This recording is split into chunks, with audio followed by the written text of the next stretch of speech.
Alors, donc c'est un cours qui vient suite à plusieurs cours sur l'Égypte et qui sert d'une conclusion au moins provisoire. Je ne sais pas de quoi je vais parler la semaine prochaine. L'objet du cours, c'est de remettre un peu en place l'idée habituelle qu'on se fait de l'esclavage en Égypte. On imagine, et ça c'est aussi la faute un petit peu de l'imprimerie et des images d'Épinal qui ornent nos Haggadot, que Yetziat Mitzrayim c'est un espèce de... Enfin, pas les Yetziat Mitzrayim, mais c'est que l'Égypte c'était une espèce d'esclavage de sombre brute avec des fouets qui sont en train de frapper les Bnei Israël. Enfin, c'est une espèce de... un mythe comme ça, enfin, je ne sais pas si c'est un mythe, ou une histoire qui fait très dépasser quand on y parle, quand on parle de l'actualisation de Mitzrayim.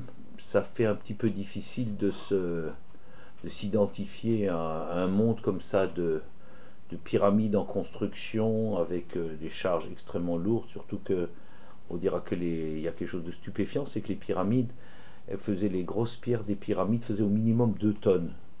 Donc il fallait des plans inclinés, beaucoup de coups de fouet pour avoir l'énergie pour arriver à transporter quelque chose.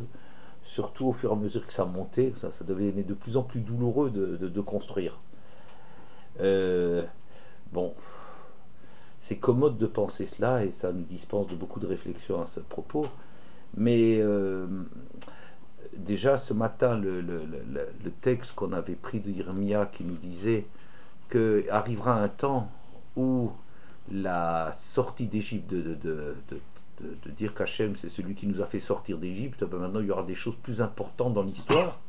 C'est quelque chose qui, d'une certaine façon, peut nous déstabiliser parce que on aime se conforter dans l'idée qu'on a connu le plus horrible des tourments et la servitude la plus horrible, l'esclavage le plus furieux dans le passé. C'est commode comme ça, puis on conserve ça jalousement, sans pouvoir imaginer que la suite de Shiboud Malchouyot, l'esclavage, la dépendance par rapport aux autres civilisations et les guerres de Gog et Magog, que Chaz de Shalom, presque, on dirait presque Chaz de Shalom, comme si une attitude, une posture religieuse, comme ça, dire Chaz de Shalom, que ça puisse quand même pas être plus grave que Yetziat Mitzrayim, que on la conserve très jalousement, comme ça, et puis la vérité, c'est que le texte nous dit que le Shiboud Malchouyot mettra un petit peu à l'ombre, dans l'ombre, la serviture d'Égypte. Mais Bichlal, c'est pourquoi il est très difficile d'imaginer que l'Égypte, c'est l'image qu'on se représente, parce que bon, il y a des choses qui vont dans ce sens, c'est qu'on dit que les Israël, les chautrim ont été frappés, que les enfants ont été jetés dans le Nil, et quand le Midrash s'y met, ça devient encore plus lugubre, et on emmure les enfants pour compléter la colère. Donc ces images sont tellement absolument horribles et quand en plus les matzot qu'on mange, c'est parce que du pain dur, parce que en Égypte ils prenaient du pain rassis et tout ça. Alors bon, ça, il y a quelques images fortes là qui surgissent et qui nous confortent comme ça dans cette espèce d'idée de l'Égypte, l'horrible Égypte, quoi. C'est une espèce d'histoire très... Alors, les Français ils ont les Gaulois, nous on a notre Égypte, quoi. Il y a quelque chose qui est un petit peu difficile là-dedans. C'est que on n'a jamais vu, à ma connaissance, des gens qui sont sortis d'Auschwitz et dès qu'ils en sont sortis, devant les problèmes qu'ils rencontrent, se dire ah, c'était quand même bien Auschwitz, hein. On a dit beaucoup de mal sur Auschwitz, mais finalement il avait ses bons côtés. Jamais on a vu. Jamais. Enfin, j'ai pas entendu. Je n'imagine même pas, donc c'est pour ça que j'ai jamais entendu, que des gens viennent dire à l'écran, bon, c'est vrai que c'était difficile, mais Zacharnu et Tadaga, Chernochal Bemitzrayim Chinam, on se souvient, c'est finalement on mangeait à l'œil, hein. Il y avait des bons côtés quand même. Et Tsirabassar. Ah, tu savais, à Auschwitz, hein, on raconte beaucoup de mal, hein, c'est les négationnismes. Hein. Alors, on raconte beaucoup de mal sur ce qui se passait sur les Allemands, et c'est finalement, les nazis n'étaient pas tellement terribles que ça, quand même, il y avait qu'est-ce qu'on s'est tapé la cloche, hein, c'était un restaurant 3 ou 4 ou 5 étoiles, c'était quand même pas mal, non, pas mal, Zacharout Adaga, ils sortent à peine de l'Égypte, quoi qu'ils puissent rencontrer comme difficulté, Nit la roche venachua mitzrayma. Ah, allez, on fait demi-tour là, vivement l'Égypte, on fait marche arrière, on retourne dans le paradis. Non mais attends une seconde, je rêve. Que après, avec le négationnisme ou de je ne sais pas trop quoi, mais, mais tout de suite après, dans la paracha de cette semaine, quoi, pourquoi tu nous as fait prendre ici pour crever dans le désert? C'était beaucoup mieux en Égypte, on mourait en Égypte, c'était dans la dignité, enfin on a l'impression que c'est le pays de cocagne. On les entend dans le désert et tout le temps, tous les quelques temps, c'est vraiment l'Égypte, l'Égypte, l'Égypte. Qu'est-ce qu'il y a tellement fabuleux en Égypte? J'ai jamais entendu que les gens qui sont sortis des camps ont jamais eu le moindre regret d'en être sortis. Ils regrettent peut-être, ils déplorent de vivre dans un monde extrêmement difficile, ils regrettent de s'être fait spolier en Israël, et parce que les Israéliens ont fait main basse, c'est enregistré, que les Israéliens ont fait main basse sur tous les dommages de guerre que les Allemands ont payés, et que les Israéliens se sont donné le beau rôle en disant c'est nous qui allons gérer cet argent que vous nous devez à la suite de ce qui s'est... les dommages de guerre, en fait, c'est ce que les Allemands ont payé. Et donc les pauvres, il y a des manifestations, je ne sais pas si vous êtes au courant, les anciens déportés qui ont un sort très misérable en Israël et qui font des sit-ins devant la Knesset ou devant le président d'État, ou je ne sais pas, ou à Bruxelles, il y a eu comme ça des manifestations de gens qui ont dit on crève de faim, on n'a aucune retraite ni rien, et on a été spoliés par l'État israélien. Ouais. Bon, mais on n'a jamais entendu dire alors bon, alors écoutez ce qu'on va faire, on va retourner en Allemagne. Enfin, sur l'Allemagne d'avant, hein, pas sur l'Allemagne de maintenant. Il y a plein d'Israéliens qui retournent, mais ou des Français aussi, des Russes. Voilà. Alors donc, c'est déjà quelque chose qui me fait douter de cette vision un peu infernale de l'Égypte. Aussi, où Miknera, il y a le Rouven, l'Ivne Rouven ou l'Ivne Gad Atsumod, il y avait des troupeaux, ils avaient des troupeaux énormes. C'est pas apparemment les troupeaux qu'ils ont eus à la sortie d'Égypte qu'ils ont ramassé des troupeaux. Il y avait même pendant les plaies, on parlait que les troupeaux des Bnei Israël n'ont pas été frappés. Ils avaient des troupeaux, mais d'où des troupeaux? Ils mouraient de faim, non? Ça passe mieux, non, de mourir de faim. Ah non, ils avaient des troupeaux. Et leurs troupeaux n'ont pas été touchés par des vers, ouais. C'est un peu incompréhensible, ça cadre pas très bien avec l'image qu'on a. Alors, on va partir de la fin de la Parashat Shmot. Quand Moshe est venu avec Aaron pour demander à Paro de laisser partir les Bnei Israël pour qu'ils servent Hachem, alors le Paro a encore endurci le sort des Bnei Israël et leur a demandé de ramasser la paille pour fabriquer les briques en maintenant les programmes selon ce que le plan quinquennal avait fixé.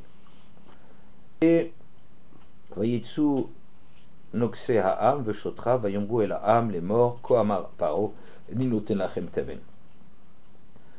Les gens qui opprimaient le peuple et ces policiers sont sortis dire au peuple: ainsi dit Paro, je ne vous donnerai plus de paille.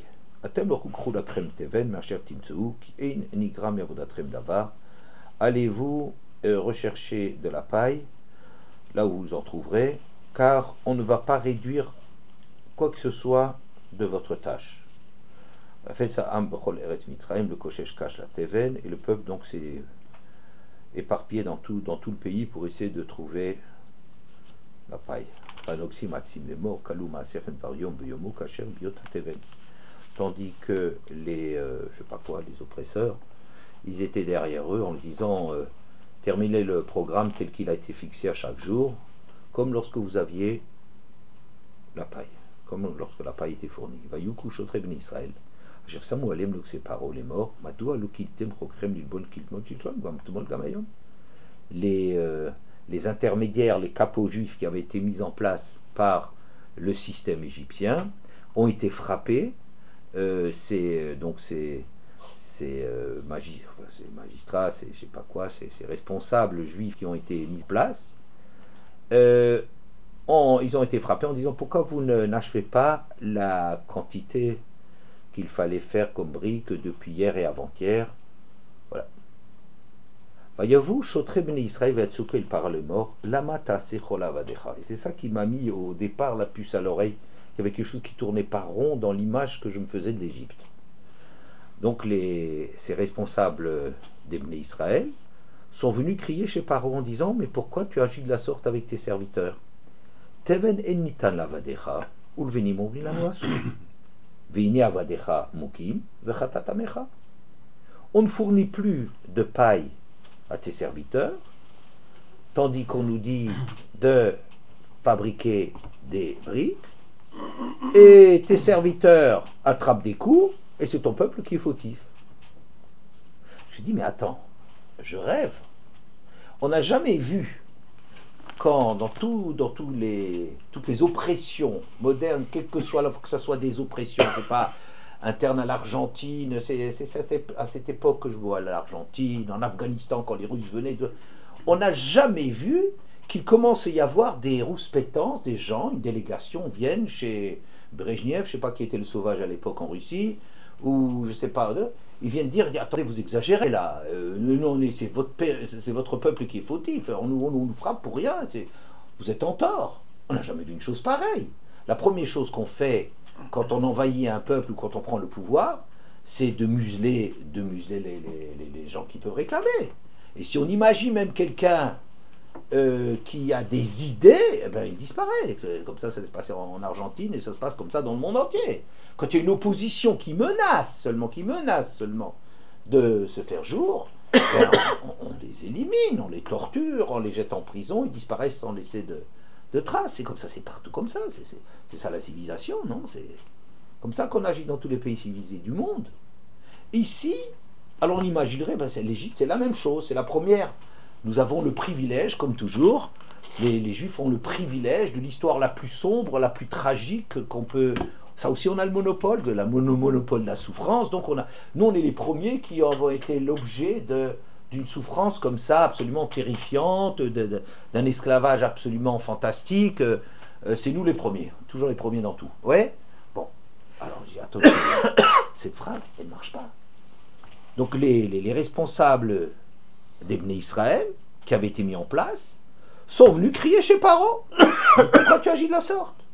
On ne nous fournit plus de paille, on nous dit, vous devez tenir la cadence, et nous, ben, on attrape les coups, on est entre les deux, donc c'était des bons juifs qui n'avaient pas cœur à opprimer leurs frères pour qu'ils accélèrent les cadences. Ils voyaient bien qu'ils étaient dépassés, et c'est eux qui attrapaient les coups. Ben, c'est ton peuple, v'chatatamecha. Comment on peut entendre comment on peut imaginer une situation dans laquelle ils peuvent aller, et ils sont reçus chez le président, ils sont reçus au palais. C'est pas, ils vont chez Paro, il dit il y a quelque chose qui ne marche pas ici. Alors au lieu de s'en débarrasser, je ne sais pas, déjà que c'est étonnant qu'il les accueille, Vayomer, Nirpim, Atem Nirpim, Alken Atem Omrim, Nelchan Izbechal Hashem. Il explique sa position. Il dit mais vous relâchez.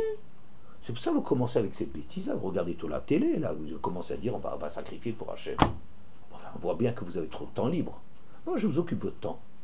Donc, le Paro, il les prend au sérieux, il justifie son comportement en disant ben écoutez, non, regardez la télé, quoi, c'est ces histoires-là, vous commencez avec ces histoires idiotes d'aller sacrifier pour un Dieu qu'on n'a jamais entendu parler, pourtant on les connaît les dieux. Et vous avez du temps pour ça? Eh bien, on vous occupe.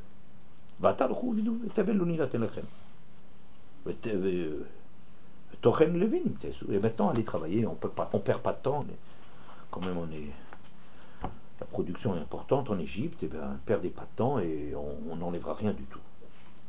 Voilà. C'est quelque chose d'absolument étonnant. Dans quel mode de dépendance est-on pour que les Bnei Israël puissent officiellement demander à rencontrer l'empereur et lui présenter les doléances, leurs doléances. Ça n'existe pas, un truc pareil. Ça va pas une mission pareille. Alors, je vais apporter quelques textes à propos desquels on va voir qu'il y a des questions qui se posent sur l'image qu'on aime bien développer à l'intérieur de nous-mêmes de cet esclavage à la mode esclavage. Oui, la mode, je ne sais pas ce qui se passait dans autrefois et maintenant. Alors, premier texte. Alors, la Gemara dans Sota Yudalef.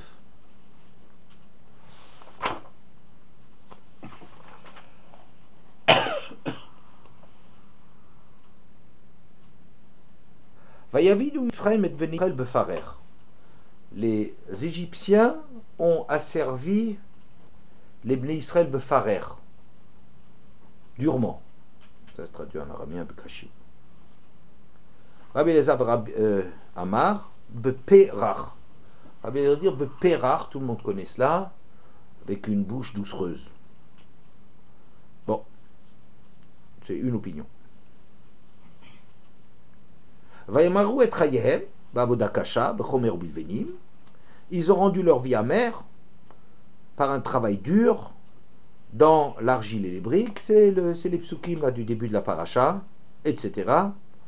Amarava Bitrila Bechomer Bilvenim, la première étape c'était les briques et l'argile, Ulbasov Bechol Avoda Basade, ça a été suivi d'un travail dans les champs.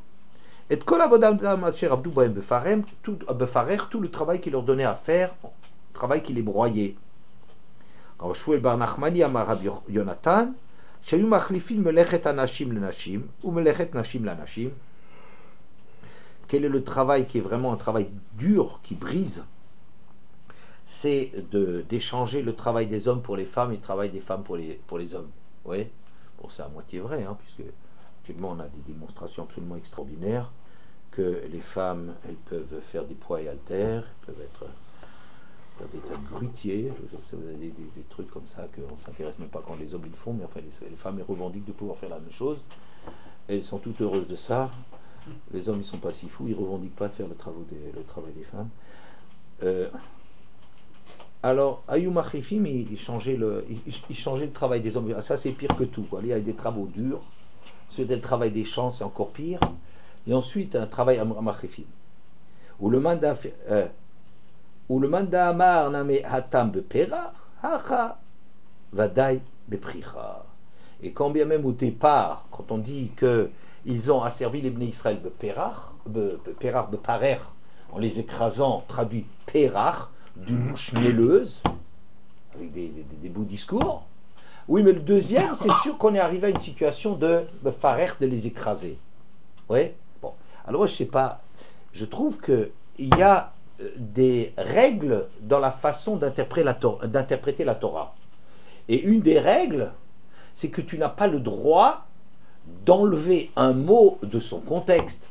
Ça veut dire, tu peux interpréter, tu peux rechercher. Il y a évidemment un problème qui se pose en ce que Vayamaru est, je ne sais pas quoi, comment ça se passe. Il y a une succession de deux termes de befarer au début de la paracha. Oui. Vayavidu et Bnei Israël et Bnei Israël befarer. Je ne me souviens plus comment que ça marche, c'est un truc facile. On devrait. Vayamaru et Chayem bavoda kasha. Non, d'abord, attends une seconde, pardon. Vayavidu Mitzraim et Bnei Israël befarer. Les Égyptiens ont asservi les Bnei Israël en les broyant, befarer, ça veut dire pricha, c'est broyer. Vayamaru et Chayem bavoda kasha, bechomer b'nim b'chol avoda basade et kol avodatam asher avdu bo befarer. Et ils ont rendu leur vie amère par un travail dur dans l'argile et les briques, tout le travail des champs et tous leurs travaux qu'ils leur faisaient faire en les écrasant, en les broyant. Alors évidemment, il y a un problème qui se pose, on a déjà dit befarer le verset précédent, et on recommence à befarer. D'accord? Mais ça n'autorise pas à changer un mot complètement de son contexte. Alors essaie de me trouver des drachotes, des midrashim et tout ce que tu veux pour dire qu'est-ce que c'est befarer, alors qu'au début on les asservisant, les écrasant comme ci, après on les écrasait comme ça. Invente des écrasements, tout ce que tu veux, du broyage invente des styles d'écrasement, mais de dire que parce que ça me dérange que le mot s'appelle befarer alors qu'il est repris déjà après, alors on va dire ça devient beferrar. Qu'est-ce que beferrar a à faire avec befarer? Et qui plus est, c'est deux mots. Au lieu que c'est marqué befarer, c'est pérar. On en fait deux mots, une bouche douce. Attends, il y a des choses qui sont interdites. C'est pas parce que ça me dérange que j'ai le droit de dire n'importe quoi. C'est marqué befarer. Ouais? Quelque chose qui est un peu dérangeant.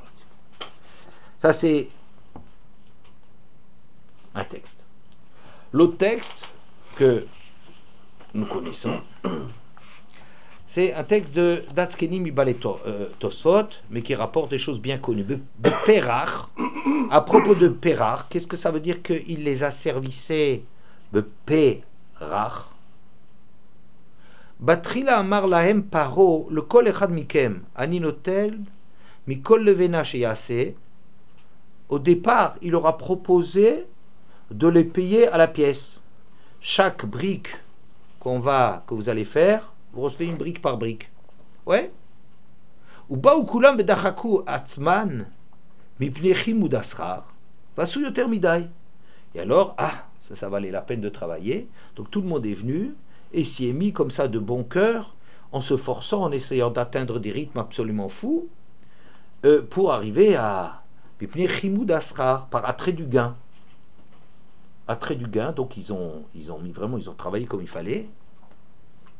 Vekevan shera parokar, quand Paro a vu cela, amar lahem ashlimu chokrem lilbon, kasher biot lachem, kasher biot schar nitan lachem. Ce que voyant, le Paro il prenait les noms, il prenait les noms avec les productions de chacun, et il dit Shlomo ben Yosef, 146 briques. Dorénavant, paf, 146 briques, c'est ça tu es capable de faire 146 briques. Oui. Messon ben Mahlouf, 136 briques. Hop, 136 briques. L'autre était que chacun, il avait comme ça. Moi, je me demande, c'est très bien comme histoire pour mettre les gens au travail, de commencer à les faire travailler en leur promettant un salaire. Je vois bien. Mais il y a l'essentiel qui manque ici. Comment est-ce qu'on est passé d'un salaire qui pouvait les attirer au travail au fait de leur imposer le même nombre, la même fabrication de briques sans les payer? Attends, ok, d'accord, hier comment ça s'est passé? Maintenant tu peux exiger d'eux qu'ils travaillent au même rythme, mais attends une seconde, tu payes pas? Tu payes moins? On va commencer à réclamer. Qu'est-ce qui se passe? Il y a des choses qui manquent là, c'est un texte comme ça qui est un peu rapide. Bien. Il y a une Gemara aussi, de nouveau dans Yud Aleph, Amoud Aleph, dans Sota.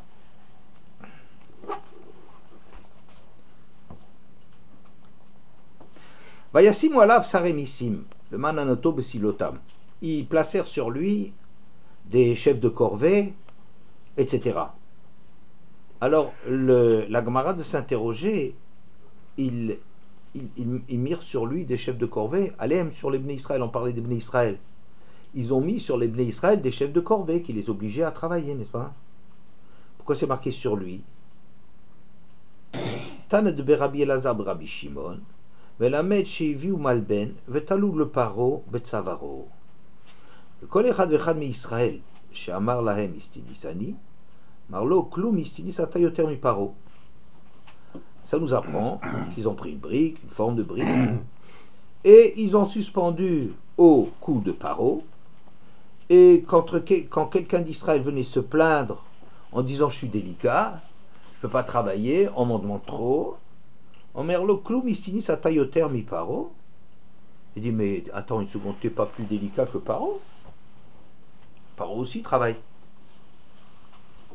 Oui, c'est quoi ça? C'est un encouragement à travailler? C'est pour faire taire les réclamations ou bien c'est se fiche des gens?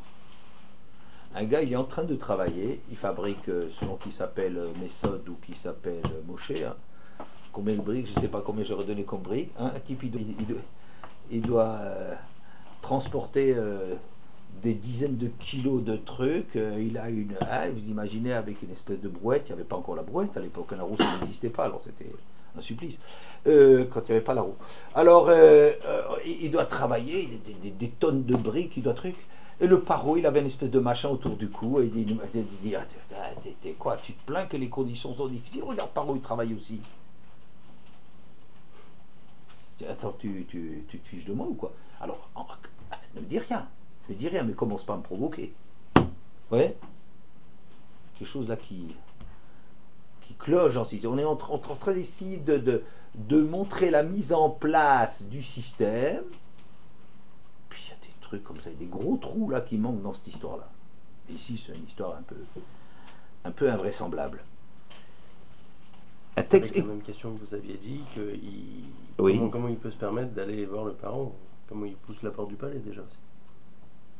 Ah oui, apparemment on rentrait là-dedans comme dans le palais du paro, quoi. Voilà, tranquille. C'est la tente d'Avram, tu vois, c'est ouvert de tous les côtés, quoi. Il devait y avoir des courants d'air là-bas. Hein? Ouais, c'est juste. Ouais. Donc je te dirais franchement que s'il y avait des grenouilles, c'est que ça devait être froid comme ambiance. Les grenouilles, elles n'aiment pas la... Donc ça devait être très aéré parce qu'il y avait tous les Israël comme ça qui rentraient et qui sortaient, il y avait des courants d'air perpétuels. Vous connaissez cette histoire-là de Moshe et Aaron? Quand Moshe et Aaron sont venus demander que Paro accorde 3 jours de servir Hachem à 3 jours de distance, Vayomer Alem Melech Mitzrayim, donc dans Shmot He Pasuk Dalet, Vayomer Alem Melech Mitzrayim, le roi d'Égypte leur dit: Lama Moshe et Aaron tafriu et ta'am mima'asa. Pourquoi vous, Moshe et Aaron, vous dérangez le peuple de son travail? Le chou, le sivlotechem, allez à vos occupations. Ouais.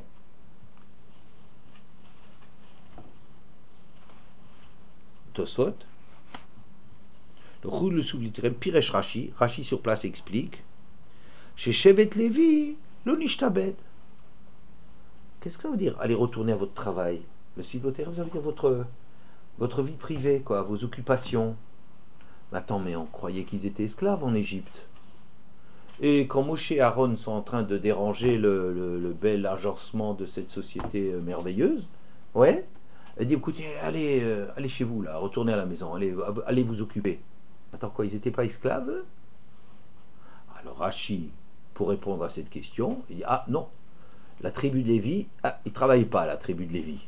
Ah, intéressant. Et pourquoi? Rénitmar be Midrash. Rashi, c'est pas il n'a pas tiré cette histoire de lui, quoi. C'est le Midrash, il relève la même chose. C'est une difficulté de dire que Moshe et Aaron, on les renvoie chez eux. Kimitrila, écoutez cela, c'est quelque chose d'un petit peu étonnant. Kimitrila, que Sheba lahem befarer, beperach, kidvarinulel, Amar Shevet Levi, Atidim anu la avodat massa chez la Kodesh Baruch Hu. Quand au début, Paro s'était adressé au Bnei Israël, Beferach, en essayant de les attraper comme ça, d'une façon douce, mielleuse, en leur proposant de les payer pour le travail qu'ils feraient, Beperach. Les Bnei Lévi ont été des gens intelligents. Ils ont vu déjà où les choses se dirigeaient, probablement. Et il dit: mais nous, notre but, c'est de servir Kadosh Baruch Hu, Avodat Massa, de transporter des charges de Kodesh. Chalila shelo na'avod shum avoda le rachazé beshum schar shiten lanu. Chaz de shalom, qu'on accepte de travailler le moindre travail pour ce rachat-là, quel que soit le salaire qui va nous faire miroiter. Va'amru kulam she'enam yodim la'asot levenim. Et tous, ils ont dit, c'est des expressions très connues chez les juifs, on a 2 mains gauches. Ouais, ils sont maladroits, ils disent: on ne sait pas travailler. C'est pas travailler. C'est comme ça qu'il faut dire toujours aux Égyptiens. Vous savez, On n'est pas des soldats, on est des gardiens de moutons. Et maintenant qu'on leur demande de travailler dimanche, c'est pas. Nous, on travaille dans les bureaux. C'est très déjà, c'est l'histoire juive là. L'éternel juif. Non, nous, on ne sait pas travailler dans les briques. Ou meoto yom vaala lo hayalo pitron pe lishol laem shum davar avoda. Et de ce jour, écoutez ça, c'est ahurissant.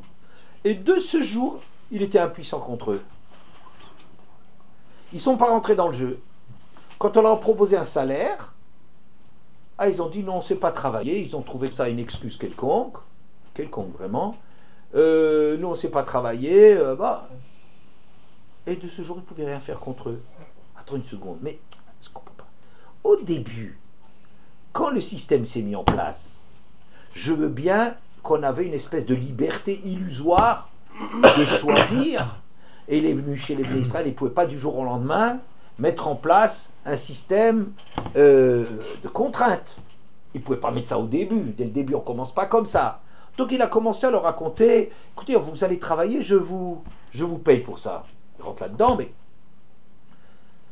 mais au bout d'un certain temps, quand une fois qu'on a pris les noms et qu'on a vu de quoi ils étaient capables chacun, on a commencé à exiger des Bnei Israël. On ne les payait plus. Sauf à coup de fouet, s'ils n'arrivaient pas à faire le rendement qu'il fallait. À ce moment-là, si la tribu de Lévi était en train de dire, mais non, on n'est pas capable de travailler, ça ne nous intéresse pas, le gars, quelle que soit la raison qu'ils aient pour ne pas travailler, quoi qu'ils disent ou quoi qu'ils disent, quelques bons coups de fouet, je vous garantis que même des types qui sont des maladroits, ils commencent à travailler. On les met au travail. On n'a qu'à voir le minimum de ce qu'un juif il arrive à faire, et puis on va demander ça au Lévi. Écoute, le dernier de la liste est un tel, il a fait 85 briques, vous avez combien à 85 briques? Ah non, ils ne sont pas rentrés dans le jeu, et alors ça... Ah non. Attends, j'entends mal. Comment est-ce que les gens, qui au début se sont engagés dans cette histoire, ils ont pu après être obligés de travailler aux mêmes cadences infernales qui s'étaient imposées à eux-mêmes en disant qu'on fait tant et tant de briques. Et les gens qui ne sont pas rentrés là-dedans, on était impuissants contre eux. Mais attends, mais si tu ne payes plus les premiers, tu peux donner réserve un peu quelques coups de fouet aux Lévi, mais ils vont travailler. Alors qu'est-ce que tu penses, Michael? Tu es un Lévi, oui? Il ne sait pas faire de briques. Il ne sait pas faire de briques. Ça, c'est ce qu'il nous raconte. Des feuilles de briques. Voilà, des feuilles de briques. On commence avec des feuilles de briques et après on fait des briques. Hein? On fait des briques. Voilà. Voilà. Alors c'est un ensemble de questions. Je vais un petit peu vous les redire. Si j'en oublie, vous me pardonnez. J'espère. Les questions de texte. Alors, il y avait cette espèce de lecture qui semble très étonnante dans la traduction de parer, parce que ça se renouvelle inversé après 2 fois on voit le terme de parer, alors on va dire le pérar. Parer, ça veut dire broyer, ça ne veut pas dire mielleux, doucereux, attirant, on n'a pas le droit de transformer un mot en 2 mots et qui a un sens tout à fait différent, c'est quelque chose qui n'est pas normal. Même s'il y a une difficulté dans le texte, ça n'autorise pas n'importe quoi. Ensuite, comment les Bnei Israël, qui au départ se sont lancés dans cette aventure par l'appât du gain, on a pu les maintenir là-dedans et à la fin on les rossait s'ils n'y arrivaient plus. Ensuite, le paro là, qui avait cette espèce de brique là, une espèce de...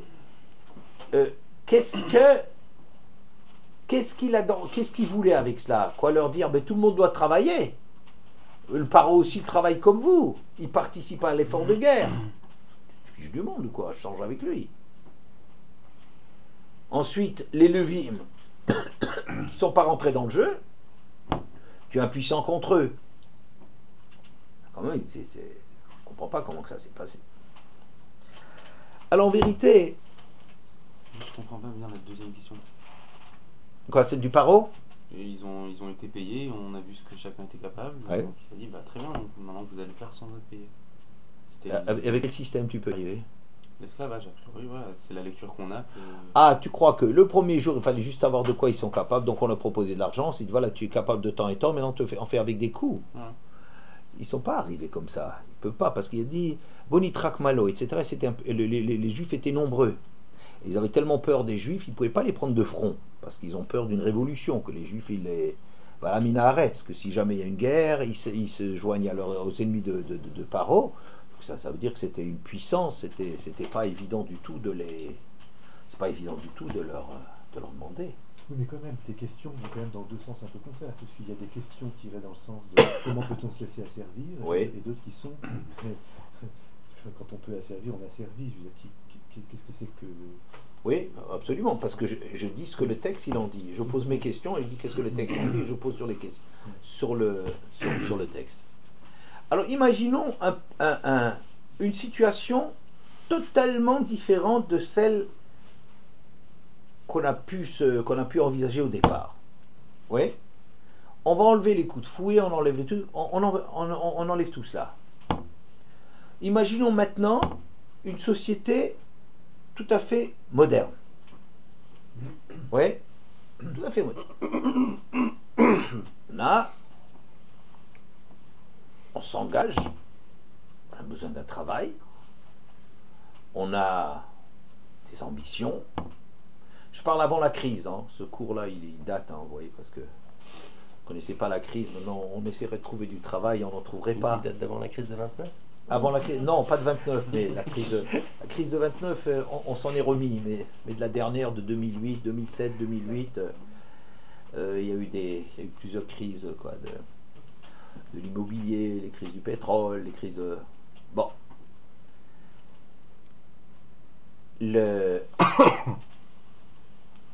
On s'engage, on espère, par notre travail, essayer d'obtenir, je sais pas, des avantages, de se payer des choses, d'obtenir des choses autres. Comme il disait Sarkozy, hein, travailler plus pour obtenir plus. Ça date, hein, comme ça. Alors, travailler plus pour obtenir plus. Ça s'appelle Pérard, ça. C'est la pub. La pub vous raconte des mensonges aussi grands que Sarkozy est petit. Oui. Travailler plus, vous allez y gagner bien. Bon. La société, il est basé comme ça. Travail. Il y a un corps social qui trouve que il en fait trop. Oui, c'est le cas de tout le monde à tour de rôle. Hein. Bon. Les gens trouvent que la charge de l'effort national est répartie d'une façon injuste. Que les gens qui travaillent, je ne sais pas moi, à la SNCF, j'espère qu'il n'y a personne qui travaille, enfin je souhaite de travailler à la SNCF. Les gens qui travaillent à la SNCF, ils ont des avantages absolument extraordinaires, des billets gratuits, des lieux de vacances, de villégiature, bon, tous les grands corps, ils ont comme ça des trucs que nous, on n'arrive même pas à imaginer. Ils ont des avantages extraordinaires. Et tout d'un coup, on va commencer à dire, écoutez, je trouve que non, il n'y a pas de raison. Pas de raison que la SNCF ait des avantages comme ça exorbitants par rapport au reste du... Ouais. C'est un contrat social dans lequel on va discuter, ils vont défendre leur position, et on va discuter avec eux. Hein. Les Israël, ils ont en faire des briques.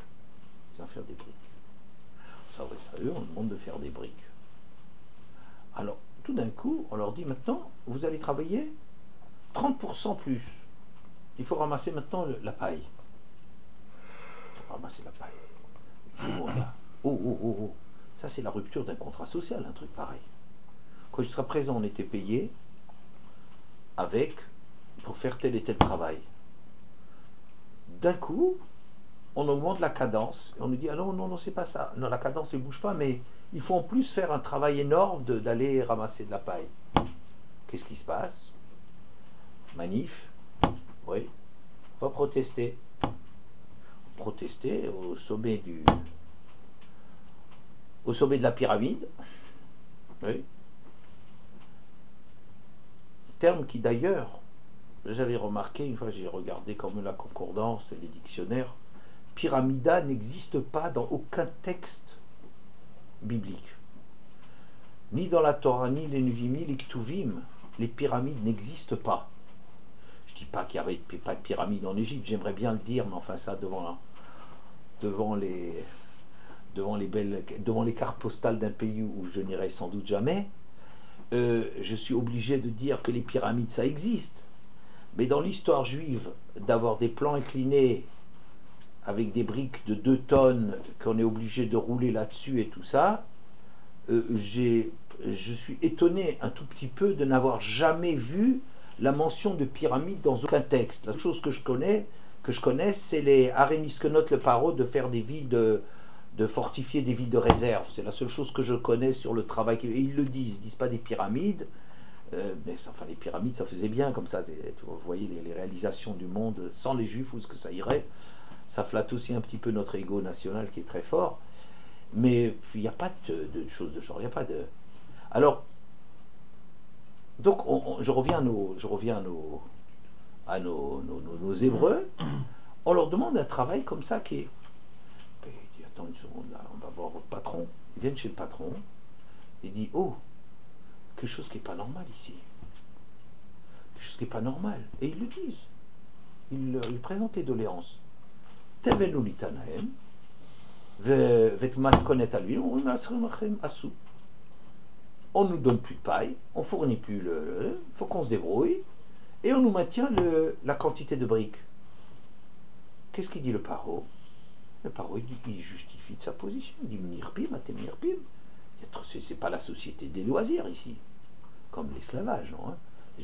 Alors, une seconde, vous avez trop de temps libre. Regardez, je vois, vous êtes tout le temps dans les BD, quoi. C'est pas possible.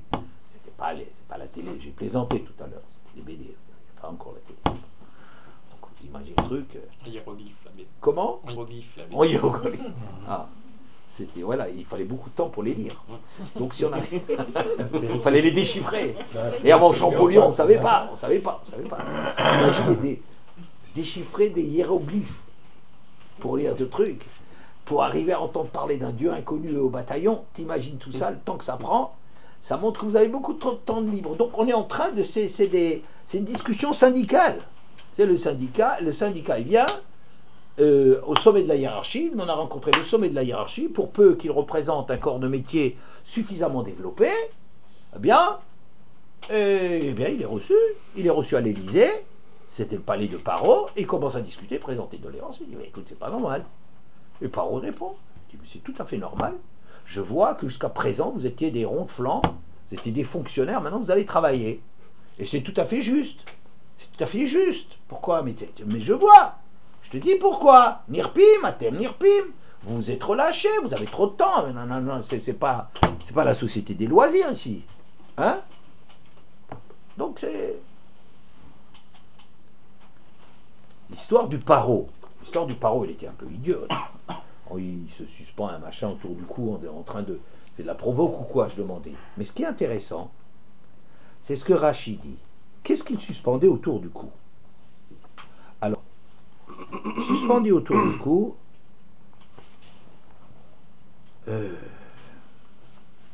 Malben, c'est pas le vana. Le vena c'est une brique. Il avait un malben autour du cou. Malben, c'est pas une brique, c'est pas une levena. Malben, que mine de fous, chez beau aussi alvenim. C'est un genre de moule dans lequel on fabriquait les briques. Chez Memalimoto Tit, on le remplissait d'argile, ou Mahlikimoto, et on égalisait, peut-être c'est des trucs au four, je ne sais pas derrière, Vehi alevena. Et c'est ça la brique. On dirait que ça change. Mais ça change tout. Ça change tout.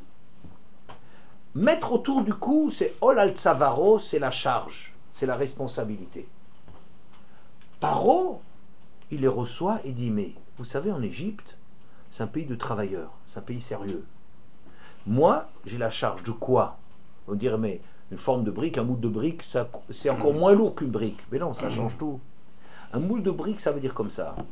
tout le monde est d'accord que dans une société, qu'il y a des responsables, il y a de la main-d'œuvre, il y a les commerciaux, il y a les concepteurs, il y a etc., etc. Il y a des différents corps de métiers. On a besoin qu'une société marche, on a besoin de différentes activités. Alors, le paro, il dit, mais moi, je suis aussi, mi betavadim, c'est une maison d'esclaves, ça veut dire c'est un système dans lequel tout le monde participe, tout le monde a justifié de sa position. Le paro, il est au sommet de la pyramide, c'est les seules pyramides qui existaient à l'époque, il est au sommet de la pyramide, et donc qu'est-ce que ça veut dire le sommet de la pyramide? C'est celui qui donne les directives générales, la forme des briques. C'est pas des briques qu'il portait. S'il portait une brique, je ne comprends pas, il ne va pas provoquer les gens qui travaillent à longueur de temps à fabriquer à des cadences infernales de fabriquer des briques, et il ne peut pas être en train de leur dire, moi aussi je transporte une brique. C'est un type idée, ah ben moi je suis, non moi je ne peux pas travailler, moi je suis trop délicat, etc. Et tu reçois et dis, moi je travaille une brique, tu te fiches de moi ou quoi? D'accord? Mais non, mais il avait un moule dans lequel on fabrique les briques. C'est-à-dire quoi? Qu'il a une charge d'être au sommet de l'État. Et au sommet de l'État, c'est pas un paresseux. Le paro, il est esclave du système comme tout le monde. Le paro est esclave du système comme tout le monde. Vous voyez? Comment est-ce qu'on s'engage dans ce système? Eh bien, on s'engage parce que pourquoi est-ce qu'on devient esclave dans une société? Imagine la société actuelle, s'il y avait du travail. Pourquoi? C'est parce qu'elle fait miroiter des avantages. Comment tu vas travailler? Mais tu sais que si tu travailles bien, tu peux après t'acheter une résidence secondaire. Tu sais que tu peux changer de voiture. Pas besoin d'aller. Oui, t'as ton vieux truc là, ouais. Je vais te dire, hein. Ta vieille caisse là, ouais. C'est pas si vieille que la mienne. Mais ta vieille caisse, ouais, en Égypte, mon vieux, tu pouvais la changer. En Égypte, tu peux la changer. Il n'y a pas de raison. Il n'y a pas de raison qu'on ne change pas sa tire tous les quelques temps. Hein? Tous ceux qui ont des voitures aussi une vieille voiture. Je ne connais pas, tu vas toujours. Lui, il va carrément à pied. Il vient au Serge à pied. C'est encore pire.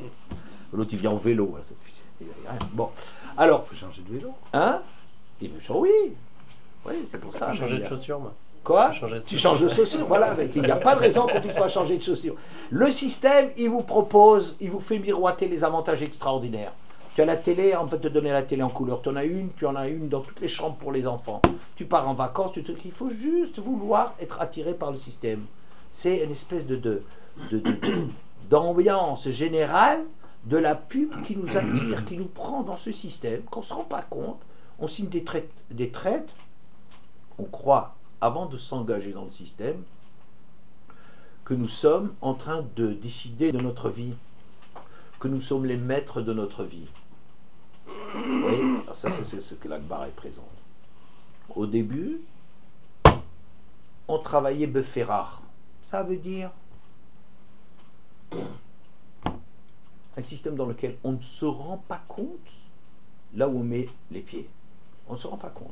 Tu commences, Chomer Bilvenim. Chomer Bilvenim, c'est un travail d'homme, c'est un travail difficile, c'est un travail qui rapporte. Au début, on proposait de payer pour le travail qu'ils effectuaient. Tu effectues ce travail, Chomer Bilvenim, et puis ensuite, tu sais, il y a un hic, c'est qu'il faut une fois par semaine que tu ailles prendre ta voiture et que tu dormes à l'extérieur de la maison. Parce qu'il faut en plus, au début, le contrat de travail, il est très bien. Mais toi, quand tu as un contrat de travail, tu as des traites à payer. Il faut payer cette télévision. Il faut cette résidence secondaire. C'est pas gratuit. Ça exige des efforts. Tu as des traites à honorer, n'est-ce pas? On a tous des traites à honorer. Tu sais ce qu'il faut faire? Eh bien, il y a un petit hic. Au départ, on a parlé de Chomer Ulvenim. Ensuite, on commence à parler à Avoda Bassadeh. On commence à parler d'un travail à l'extérieur. On commence à nous faire sauter la vie de famille. Mais tout ça au nom de ce que tu t'es engagé dans un système, que tu as été attiré par le système, et que ce système, maintenant, il va te proposer des avantages auxquels tu prêtes pas attention, tu signes des traites et tu crois que ça va aller très bien, et tu te rends pas compte que tu es rentré dans le système et que tu es devenu esclave. Tu es devenu esclave et après, ça veut dire quoi? Ce que, après, la nature du travail va se modifier doucement, les conditions de travail vont devenir plus difficiles, et à la fin, toi qui croyais, au moment où on te demande de signer, juste vous signez un petit truc, vous signez un petit truc et c'est formidable, c'est le bonheur sur Terre. C'est ce qu'on propose au début. Mais à la fin, alors au début, on fait de toi comme si c'est toi, tant que tu n'es pas rentré dans le système, on fait de toi comme si c'est toi qui es le maître des choses, le client est roi. Oui. Mais une fois que tu es rentré là-dedans, oui, vous connaissez, hein, vous achetez quelque chose, vous rentrez dans SFR. SFR, saleté SFR. Rentrez dans SFR, une fois que vous êtes dans SFR, alors essayez après de vous faire rembourser quelque chose. Alors là, oulala, alors là, avec SFR, mais ils sont tous les mêmes, hein, faut pas, chez Free, c'est peut-être un juif, c'est un esclavagiste, mais ils sont tous, c'est tous les mêmes, mais il faut voir SFR. Ne rentrez pas dans SFR. Une fois que vous rentrez là-dedans, le problème c'est d'en sortir. Vous ne pouvez plus sortir. Et vous, au départ, on vous propose, on vous fait miroiter des tas d'avantages. C'est le Pérard. Oui. Et vous êtes dedans, les conditions sont modifiées, vous êtes impuissant quand vous téléphonez, tout le monde sait très bien que vous tombez toujours sur un, je sais pas quoi, un répondeur ou sur un numéro où il n'y a personne, il n'y a pas d'abonné au numéro que vous appelez. Vous tapez sur le 1, vous tapez sur le 2, vous tapez sur le 3. Tout ce qui se passe pendant ce temps-là, c'est que vous devez régler des notes de téléphone supplémentaires. Oui, c'est tout ce qui se passe. Numéro 2. Mais tu connais ça? Non, mais... Mais tu Oui, es pas dans SFR. Tu connais, tu es dans SFR, non? Bon. Alors, et à la fin, je ne sais pas s'il s'agit simplement de nous dire que la dureté du travail était telle que on le faisait faire du tricot aux hommes. Je ne sais pas si c'est ça, et c'est vrai qu'il n'y a rien d'aussi pénible. Demander à un homme de faire du tricot, c'est pire que pour une femme de faire de l'haltérophilie. Il semble que les femmes, elles aspirent à cela dans notre monde souriant et moderne. Les femmes aspirent à être capables de faire les travaux des hommes. Heureusement, je ne crois pas qu'ils sont toutes cinglées, mais enfin, bon, elles espèrent faire un truc pareil. Marie-Film, c'est pas ça, je crois que c'est pas ça qui est là derrière. C'est pour te dire que tu es devenu un jouet dans le système.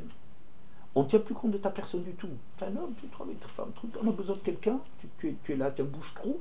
Au départ, c'est pour dire que le Pérard du système, il est le suivant. J'ai dit, comment ça se fait que les Chachamim, ils ont changé un terme de Pérard qui veut dire broyer, et ils ont transformé ça en Pérard, la bouche doucereuse. Mais parce qu'en vérité, ça marche ensemble. C'est pas que c'est quelque chose d'étranger au système. C'est le système lui-même. Le système, en vérité, c'est un système d'esclavage. Le système qui est mis en place dans cette société, c'est un système d'esclavage. Seulement toi, pourquoi tu rentres là-dedans? Tu rentres parce qu'on te fait miroiter Chimoutzrar. Il y a des avantages dans le système. Et évidemment, les inconvénients ne sont jamais là. Le système, c'est un système de Pérard, c'est-à-dire un système qui te broie, où la personne n'existe plus. Mais jamais il se présentait. Personne n'est assez suicidaire pour entrer dans un système s'il savait de quoi il s'agissait. Alors au début, on te dit, mais seulement tu sais, grâce à ce système, une petite signature, monsieur, et votre bonheur est assuré sur Terre.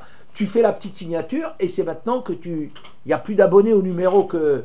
Et il y a des glissements progressifs du système, que le travail, toi tu acceptes des conditions en te disant tu maîtrises, et tu maîtrises de moins en moins, et les conditions vont changer, et la vie familiale elle est en train de... Il n'y a plus de vie familiale, et t'as beau d'ambassader, on travaille à l'extérieur, etc. Et ensuite ça continue encore, et ça devient tellement inhumain que on ne regarde même plus ta nature véritable. Ce que tu croyais toi être le maître, tu es un jouet aux mains d'une société qui en réalité t'exploitait suivant les besoins de la société. Mais le mot de Pérard, ça explique, c'est lié à la nature même, c'est l'autre, si vous voulez, dans une pièce, il y a deux versants, quoi. Hein? Deux facettes. Oui, il y a les deux facettes. C'est des facettes qui sont étroitement liées. Le Pérard, c'est la nature que tu ne vois pas au départ, c'est la nature du système. C'est un système inhumain. C'est jamais pour le bonheur des hommes que c'est fait, c'est pour le bonheur de SFR. Oui. J'en veux spécialement SFR, ils doivent encore je ne sais pas combien d'argent, Serge. Alors, le bonheur est assuré, mais c'est Befarer. Tout ça, c'est la négation de la personne humaine. Et c'est pour cela que dans ce système, Si les Lévi'im, ils ont une autre visée de la vie, ils ont un autre sens de la vie, eux, ça ne les intéresse pas. Il dit un homme, mais c'est pas un esclave, le but de la vie, c'est pas devenir un esclave et de gagner de l'argent et de voir tous les avantages. C'est pas du tout ça. On va pas rentrer dans ce système. On est fait pour faire quelque chose de grand dans la vie. Nous, on était Avodat HaKodesh B'Massa. Nous, notre but dans la vie, c'est à quoi on aspire, c'est servir Hachem. Donc ça veut dire c'est ça qui les protège. C'est ça qui les protège. Ils sont protégés par le fait qu'ils n'ont aucune aspiration à se développer dans le monde matériel. Ça veut dire on a ici une mise en place qui se passe en Égypte. C'est une proposition d'une société et une autre société. Enfin, il y a une option. Vous vous souvenez peut-être que le premier cours de l'Égypte, quand on a commencé à rentrer en Égypte, on a dit que lorsque Yosef rentre en Égypte, il commence à y avoir des choses qui ne marchent plus dans le système. Il commence à y avoir de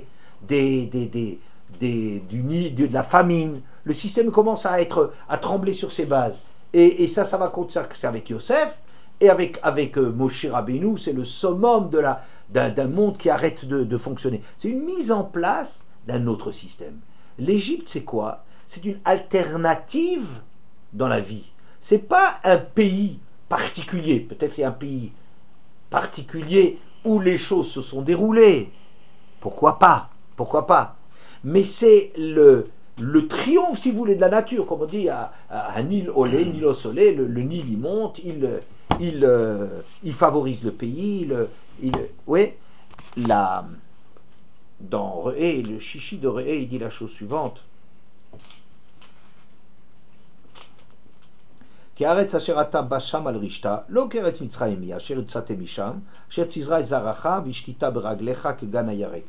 chichi de Re'é.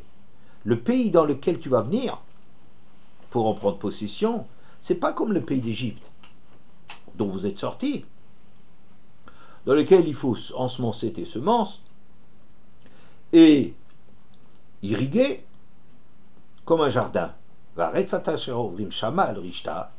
Le pays dans lequel vous rentrez pour en prendre possession,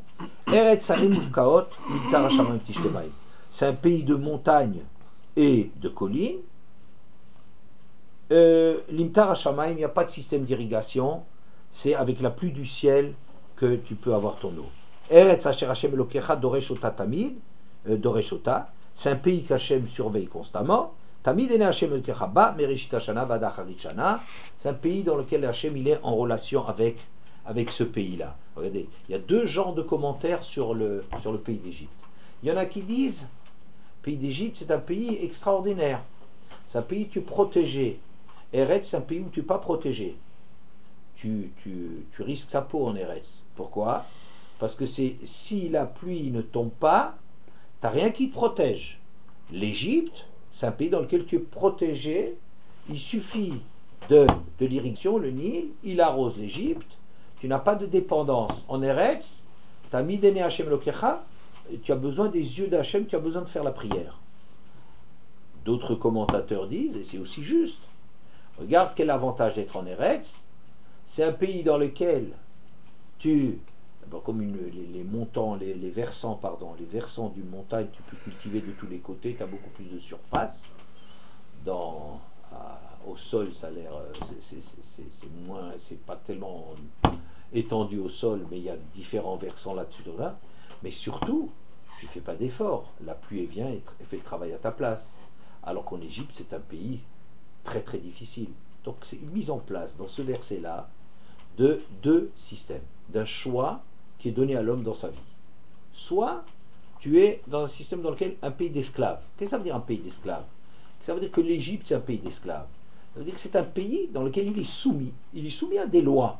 C'est un pays qui a des contraintes matérielles extrêmement difficiles, dans lesquelles il faut s'impliquer, dans lesquelles il faut travailler, mais dans lequel tu es quelque part sauvé d'une dépendance spirituelle.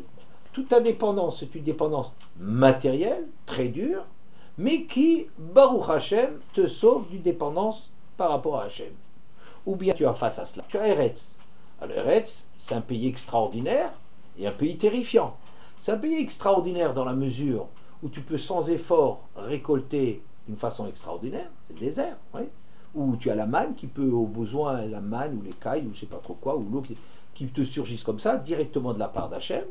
Mais c'est un pays dans lequel il y a un système dans lequel il y a une dépendance absolument terrible, qui est une dépendance spirituelle. Oui. N'imaginons pas que l'Égypte c'est un pays dans lequel on crevait de faim. Non, je ne crois pas que c'est un pays de cocagne sur lequel, à peine sorti d'Égypte, on commence à dire et sirabassar, il y avait des plats des marmites de viande. Où est-ce qu'on est? C'est le paradis sur terre? Oui, c'est le paradis sur terre. C'est le paradis sur terre. Absolument. Seulement, c'est le paradis sur terre dans lequel tu étais esclave. Il y a un prix à payer. C'est que tu vends ton âme au diable, au système. C'est-à-dire que tu deviens esclave, tu acceptes de renoncer à toutes les aspirations qui font un être humain, tu renonces et tu es de plus en plus laminé par un système, tu as une illusion d'arriver à mener de front plusieurs ambitions, mais le système, il te lamine complètement, tu es complètement écrasé, à la fin on ne reconnaît plus du tout ta personne, et tu es esclave, et tu es obligé, parce que tu es rentré, tu as mis la main là-dedans, tu es obligé jusqu'à ce que tu cries que tu n'en peux plus, et que tu as à sortir de ce système. Mais tu peux pas sortir des systèmes de l'Égypte.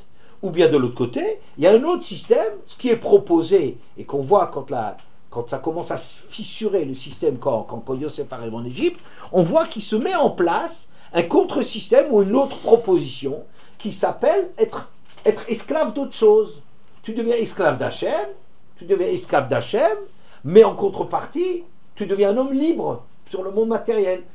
Tu es contraint sur le plan spirituel moral, c'est ça le prix à payer, qui est énorme, et une liberté sur le plan matériel. Maintenant, en vérité, ça veut dire que les contraintes spirituelles que tu as dans la dépendance d'Hachem sont très difficiles parce que nous, au départ, on est très plongé on est esclave quelque part de notre corps et de nos désirs. Donc il faut nous libérer de cela, d'où la difficulté d'être soumis au système d'Hachem. Mais ça, c'est quelque chose de provisoire. C'est pas que le système Hachem, il a besoin d'esclaves. C'est une fausse lecture. C'est qu'il faut qu'on apprenne à notre corps défendant, il faut qu'on apprenne contre notre corps. Il faut apprendre à se libérer pour arriver à libérer les choses qui sont grandes à l'intérieur de nous, ce qui rend le système très difficile de dépendre d'Hachem. C'est pourtant. Donc vous voyez, il y a deux systèmes qui sont mis en place. Ils sont deux systèmes qui sont mis en place. Et c'est ça l'Égypte. Alors maintenant vous allez me dire, mais on voit les enfants qui périssent et tout ça. Je pense qu'en vérité c'est une description du prix à payer de cette société. Il me semble, moi, on dira, où sont nos enfants? Qu'est-ce que c'est nos enfants? Je dis, mais ils sont jetés, ils sont emmurés dans cette réalisation, dans cette civilisation. On est en train d'enterrer nos enfants. On les jette dans la matérialité. L'espoir d'avenir qu'on a, il est enterré quand on devient esclave de ce système. Maintenant, certainement que les choses vont jusqu'à une violence. Certainement, le système, c'est pas tout gentil.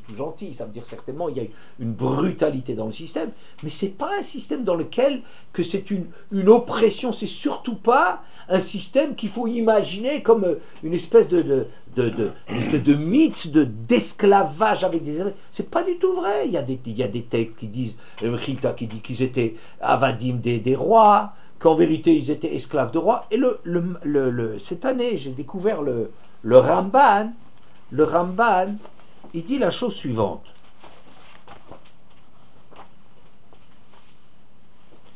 Au départ, quand l'esclavage est mis en place, Saremissim, le Mananoto, donc dans le Shmot Aleph, Pasuk Yud Aleph, il a mis, Paro, sur le peuple, une corvée, masse, un impôt, la Kachat Mem Anashim Lavodat Ameler, une corvée, c'est-à-dire de prendre des gens pour le service royal.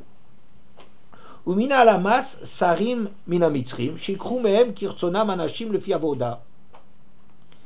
Et il a préposé sur cette charge imposée aux Hébreux des princes égyptiens qui se servaient à volonté des hommes d'après le travail qui était à faire, Khalifo Chodesh ou Yoter, dans l'espace d'un mois, etc. C'est ce que Shlomo Ameler avait fait comme système aussi, lui, en son temps. Il soumettait les gens à un impôt, d'ailleurs que les gens qui étaient bien rémunérés, ils étaient soumis à impôt. Donc, juste entre parenthèses, pour que j'oublie pas, j'ai tendance parfois à oublier des points importants. Qu'est-ce que ce système qui s'est mis en place, il ne payait pas? Je ne crois pas que c'est... Si c'est de l'esclavage, c'est vraiment que c'est difficile de comprendre comment est-ce qu'un système, il nous propose quelque chose, il nous fait miroiter des trucs extraordinaires, après il te dit, vous faites la même chose. Non, je pense que c'est l'explication, une description de cette société. Qu'est-ce que c'est cette société en Égypte? C'était quoi?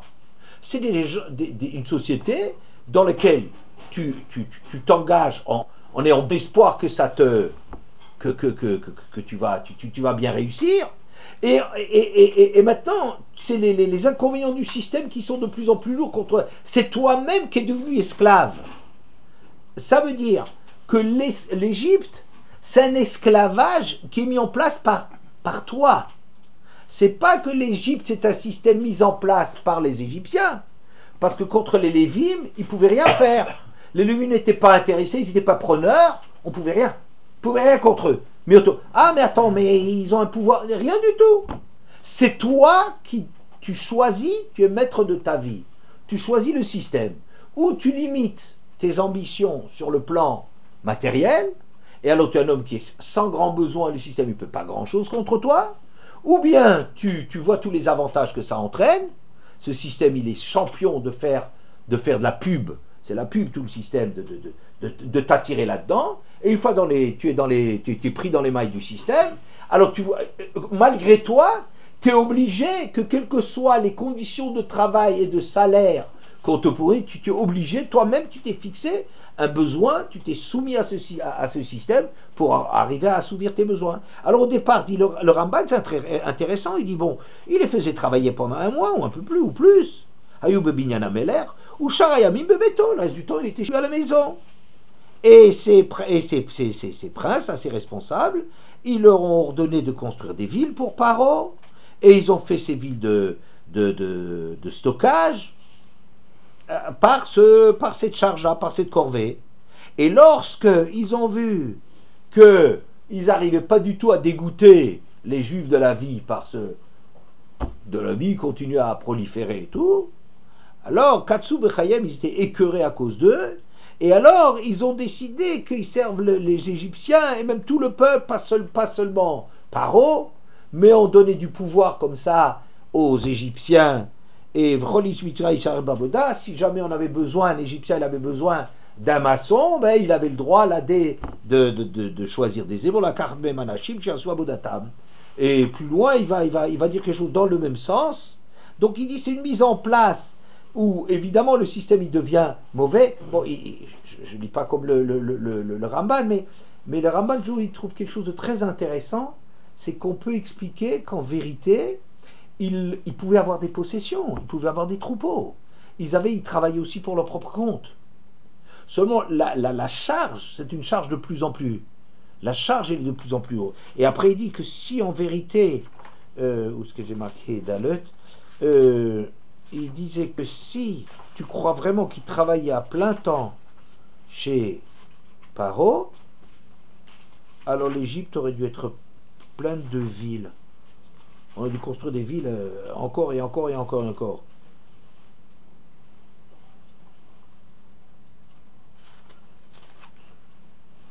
Qu'est-ce que c'était ça, Dalet? Chez l'Ayu Kolam Bene Israël Ovdim Kolayamim. C'est pas vrai que les Hébreux étaient constamment au service des Égyptiens, le Paro, Bechomer ou Bilvenim. Qui a eu Malima Aretz Mitzrim Harim. Sinon, le pays d'Égypte aurait été rempli de villes, tellement ils étaient nombreux et tout ça, ils auraient rempli l'Égypte de villes. Aval Bema Sayosim Rak. Bema Sayosim, c'était cette corvée de travailler. Rak Irbid Alem, ou là, la Karat Mem Rabim. Seulement que la charge est devenue de plus en plus forte et il prenait de plus en plus de gens à son service. Et pas plus. Donc, on voit que même d'après le Ramban, qui certainement il a une autre lecture que ce que je propose, mais que d'après le Ramban, en vérité, aussi, ils n'étaient pas esclaves de ne rien pouvoir posséder. Ils pouvaient avoir des troupeaux, ils pouvaient avoir des tas de choses, ils ont leur propre vie. Ils ont leur propre vie. Donc, ce que j'ai proposé là, pourquoi est-ce que on te dit, tu sors à peine d'Égypte, tu dis, on va retourner en Égypte. Mais oui, on retourne en Égypte parce que c'était toujours, maintenant, à l'épreuve de l'esclavage du service divin, eh bien, ils ont toujours, où il y a un prix qui a payé, où Hachem il est en train de dresser l'homme, à de la émouna, de lui faire confiance, de savoir qu'Hachem est derrière, tout cet esclavage, ce dressage des Bnei Israël dans le désert, qui est extrêmement difficile, parce qu'on en est très loin, eh bien, chaque fois, ça fait que les Bnei Israël, ils disent, on préfère l'ancien système, on revient là-bas. C'est pas que c'était pas du tout Auschwitz, c'était pas rien du tout de cela. C'est le monde moderne. C'est le monde moderne qui a amené à l'archétype du monde moderne, du fonctionnement moderne, où l'homme est esclave d'un système qu'il a choisi de mettre sur lui, ou bien la liberté qui est donnée à l'homme de sortir d'Égypte.